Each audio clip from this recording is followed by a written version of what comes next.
एक बात तो वाज़े हो चुकी है कि जब भी इंसान कोई गलत काम करता है, फिर चाहे वो क्यों ना ख़ुद को तब्दील करने की कोशिश करे, अपनी लाइफ को इम्प्रूव करने की कोशिश करे, लेकिन ज़िंदगी में आगे जाकर कहीं ना कहीं उसके दिमाग में वो ख्याल ज़रूर आता है जिस लाइफ में वो पहले जी रहा था। फरीशा को देखकर अब क्लियरली हमें इस बात का पता चल चुका है कि वो ज़िंदगी में कभी भी जितनी भी कोशिश करे वो सही रास्ते पर आ ही नहीं सकती, उस ट्रैक पर कभी चल ही नहीं सकती जो ट्रैक एक बिल्कुल ऐसा ट्रैक है जिस पर वहाज चल रहा है, जिस पर मुख्तार चल रहे हैं। बाकी के जितने भी लोग हैं जो कि किसी को तकलीफ़ नहीं देना चाहते, किसी को मुश्किल वक्त में नहीं देखना चाहते, वो लोग जिस ट्रैक पर चल रहे हैं उस पर कभी भी वरीशा नहीं चल सकती। अब ये बात हम सब के दिमाग में आ चुकी है और उसके पीछे बहुत बड़ी वजह है। हमने बहुत कुछ सीखा, बहुत कुछ सोचा, उसके बावजूद कि हमें ये पता था कि क्या किया है वरीशा ने आजकल जो भी किया वो बड़ा गलत था। ऐसे काम थे जो कि हम लोग एक्सप्लेन ही नहीं कर सकते, बड़े तकलीफ़ थे। तो हमने उसके बावजूद ये कहा कि अब वरीशा ने अपनी ज़िंदगी को तब्दील कर लिया है और वो बिल्कुल एक नॉर्मल ज़िंदगी जीना चाहती है, किसी को तकलीफ़ दिए बगैर।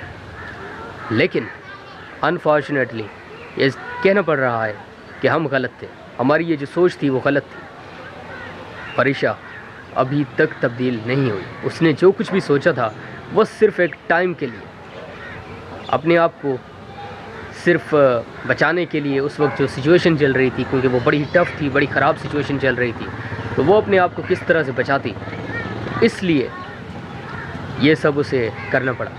और हम समझ रहे थे कि वरीशा बिल्कुल सही रास्ते पर आ गई है और अब कुछ भी हो जाए लेकिन हम वरीशा को कभी भी उस पहले वाले ट्रैक पर नहीं चलता वो देखेंगे। तो इंसान जब एक बार पड़ जाता है ना इन कामों में, वो कभी भी नहीं निकल सकता, चाहे वो जितनी भी कोशिश कर ले। कभी ना कभी उसके दिमाग में वो सारी बातें चल रही होती हैं कि कैसे मैं जी रहा था पहले, अगर कोई मेरे साथ बदतमीज़ी करता था तो मैं ईंट का जवाब पत्थर से दे देता था, इस तरह के ख्याल आते।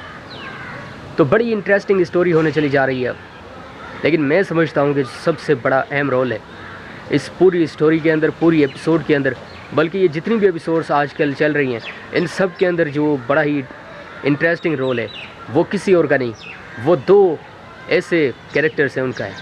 नंबर 1 पर है वहाज, जो कि हम सब का फेवरेट है, और नंबर 2 पर है वरीशा। वरीशा पर भी पूरी दुनिया की नज़रें जमी है। अब देखना ये है कि होना क्या है। मैं ज़ाती तौर पर यह समझता हूँ कि अब वरीशा को